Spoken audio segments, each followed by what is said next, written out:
Waiting for the presentation to appear, perhaps I should say a few more words about my university, which I think is the only logistics university in the world.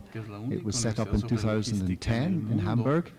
We're a very small university. We've only got 18 professors at the moment, about 200 students, but big plans to expand. It's a legacy project of the majority owner of Kuhne, the world's largest freight forwarding company. And we have had quite a few students from Mexico come to do our courses.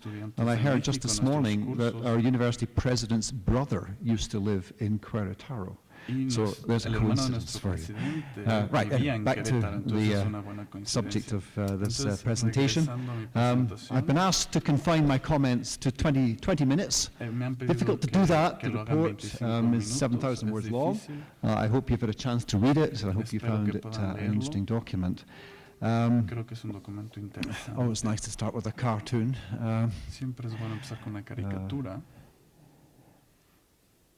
Clearly, data is vital for freight transport policy formulation, and then once those policies are developed and implemented, you need the data to evaluate the effectiveness of those policies.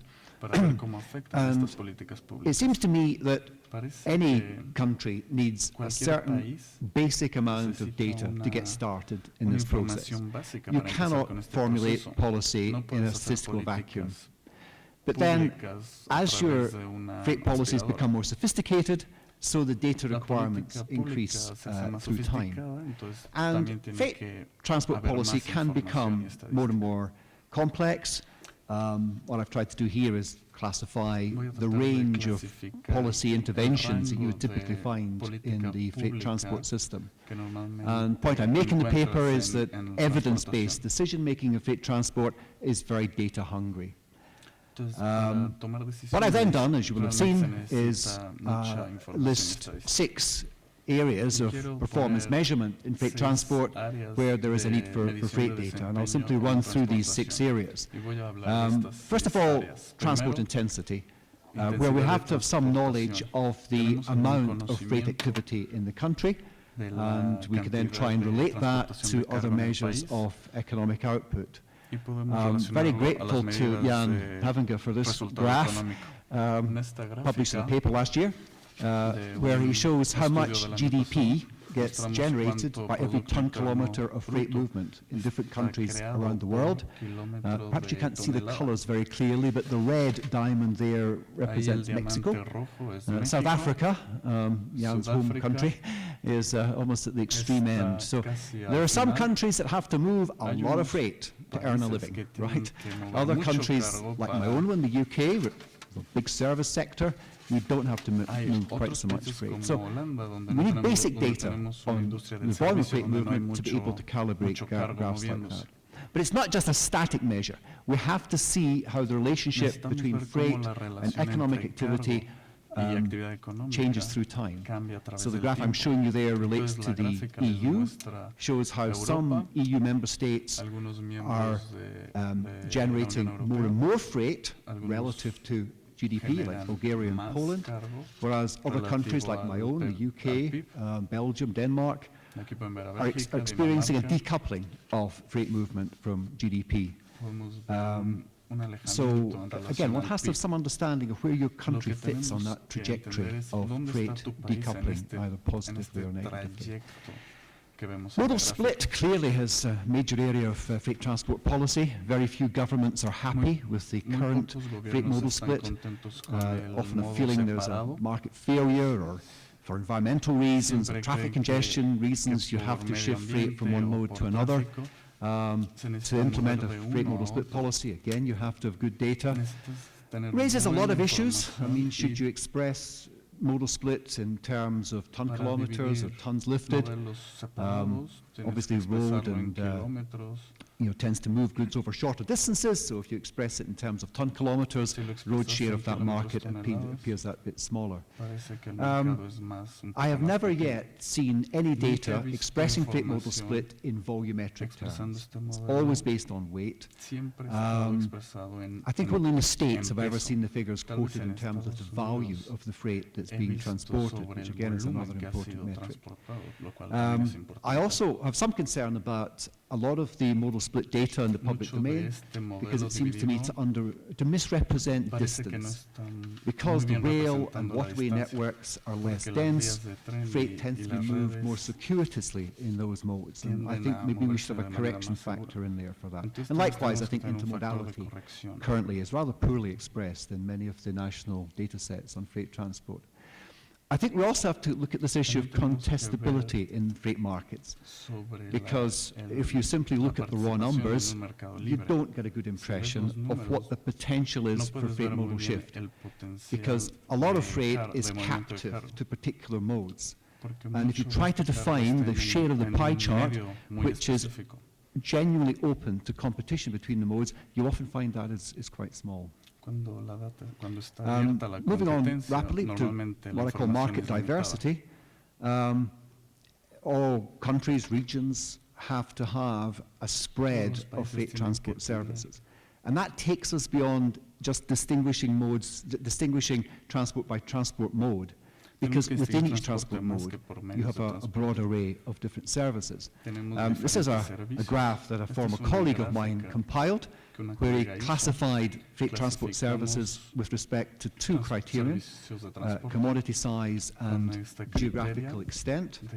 And I would suggest that any country that wants to present itself as a logistics hub, for example, really ought to have strong and competitive markets in each of these sectors.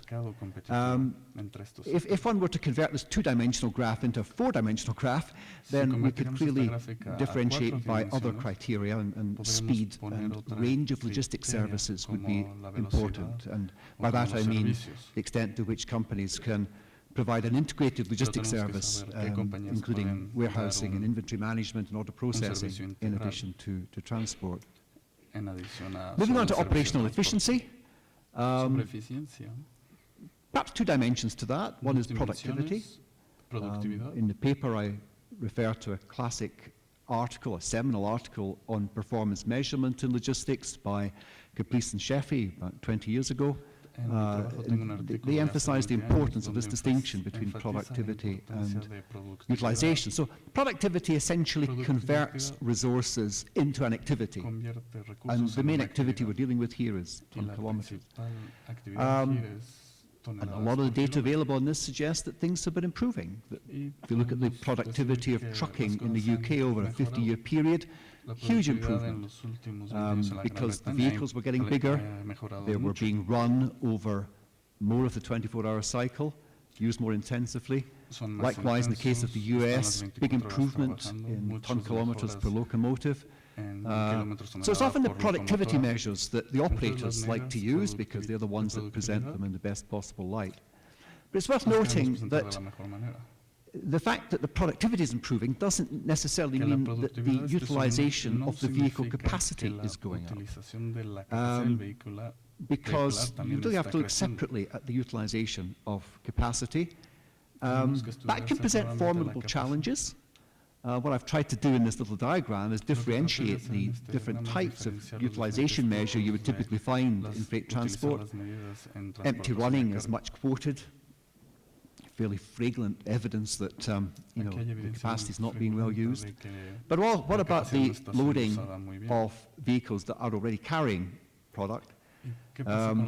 Again, you can differentiate those measures in terms of, are they weight focused, or do they take account of the amount of cubic capacity that's required? And that obviously reflects the density of the freight that's being transported.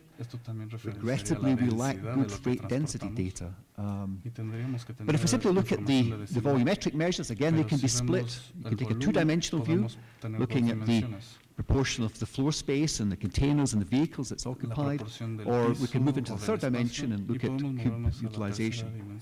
And one of my big regrets, having been a researcher in freight transport for 35 years, is that we have very, very poor volumetric data for freight. That our understanding of freight transport is heavily weight dependent. Also worth pointing out that in the West, we tend to be preoccupied with the underloading of vehicles, whereas in much of the developing world, the vehicles are overloaded. And again, that is reflected obviously in the transport policy. This point I made a moment ago about us lacking good volumetric data. I'd just like to illustrate the problems that can create, because these figures come from my home country, the UK. So over the period 2000 to 2010, the available government evidence suggested that the loading factor of trucks was declining. So we're looking here at the percentage of available ton-kilometre capacity that was actually being utilised in the truck sector. Came down from about 66% to 61% over that 10-year period. So what do you conclude from that? That the industry is underperforming, that trucking companies are not using their capacity effectively.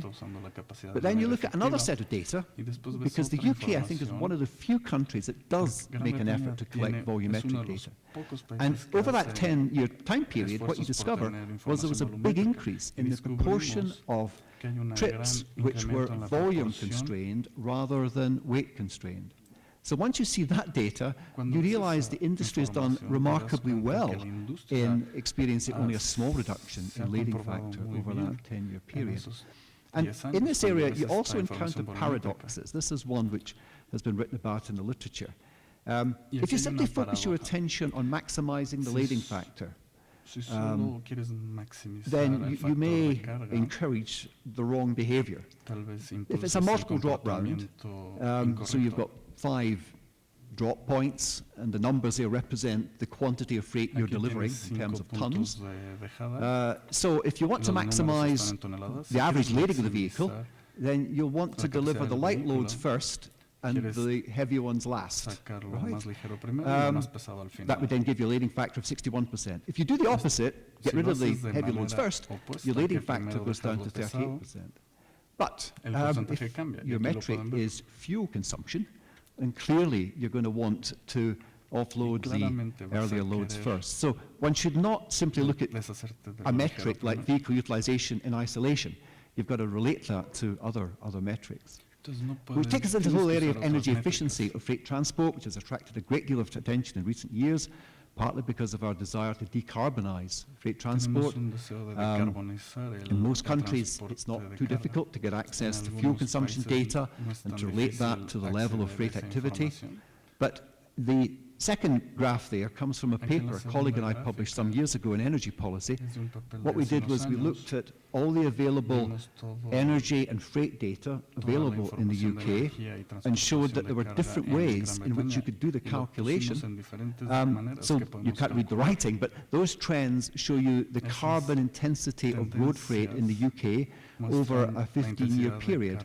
And you can see how by doing the calculation in different ways, you get very different trends, which makes it important that you understand and appreciate the methodologies involved. And since I'm now based in Germany, I have to say something kind about my new home country. Germany has done some interesting modelling work recently projecting CO2 emissions from trucking in that country, allowing for different scenarios in terms of the uptake of alternative fuel and even electrifying the highways in Germany, which is now being seriously considered.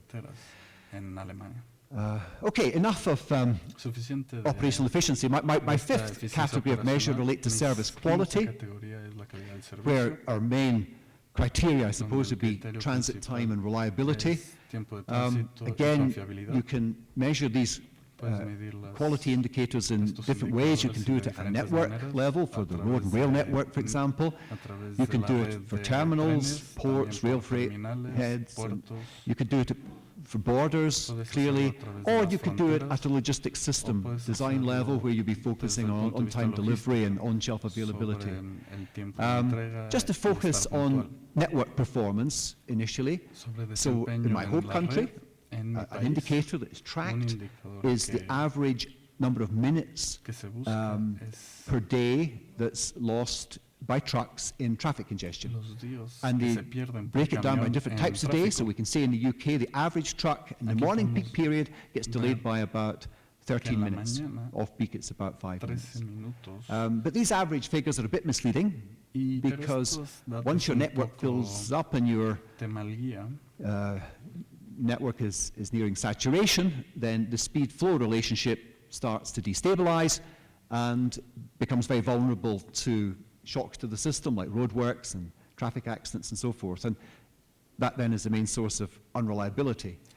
So in this area, it's not average delay, it's the frequency and intensity of that delay which becomes important.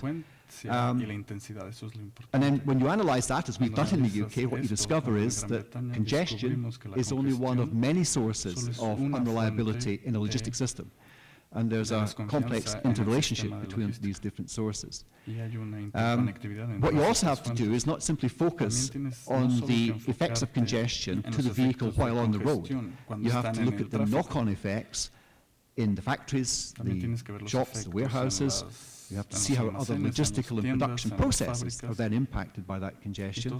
And then having done all of that, you've got to try and find some way of attaching monetary values to the direct and indirect costs of that congestion, and that really proves very challenging. And then my final set of measures relate to environmental impact. Much attention these days devoted to CO2 emissions, clearly, but that's largely a function of fuel use.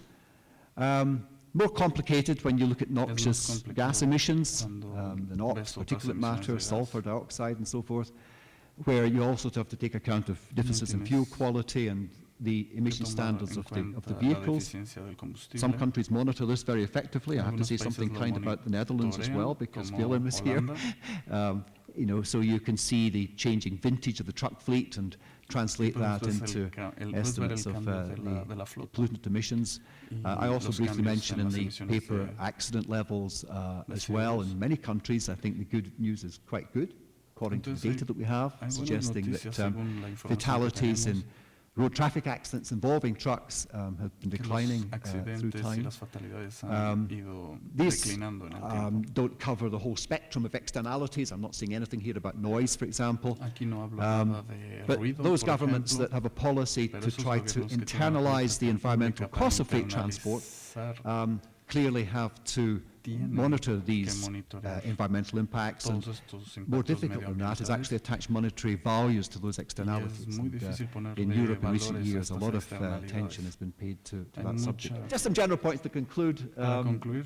Seems to be worldwide insufficient attention is given to performance measurement in the development of freight making policies. In the paper, I discussed whether you should start with the metrics before you develop the policy, or if the metrics should emerge from the policy. And one can easily get into chicken and egg arguments here, so maybe that's something we'd want to pick up in the discussion. The other complication is that governments seldom have one single policy instrument in freight. They're deploying a whole range of freight-related measures, and what can be very difficult is isolating and evaluating the effect of any specific measure. As I pointed out, I think in the presentation, different metrics give you different impressions of performance. This is not an exact science. There is a fair measure of subjectivity here, and we should be aware of that. And clearly we want metrics that induce the right behavioral response. And that's something we've got to be quite adamant about. There are major differences between transport modes in the nature and amount of performance data available, which makes it difficult for us to compare modal performance on a consistent basis. For example, little is known about the utilization of rail wagons. We actually have a lot more information about how well trucks are filled than we have about how well freight trains tend to be filled. Chronic lack of volumetric data. Very heavy over-reliance on weight-based figures, which I think give us only a partial view of the freight system. And another major complaint I've always had is that so much of our freight data relates to specific links in supply chain. It's journey-based data we have for freight, which prevents us from taking a supply chain perspective in the research that we do. Just to end, maybe in the future that won't be a big problem for us, because if we move into a 3D printed world, maybe our entire supply chain will be on our desk. So maybe that's the future. So those are my contact details. I never miss a chance to plug my book. I mean, you plugged your book, Michel. So the third edition of our Green Logistics book has just appeared. So available from all good bookstores. Okay. Okay. Thank you very much.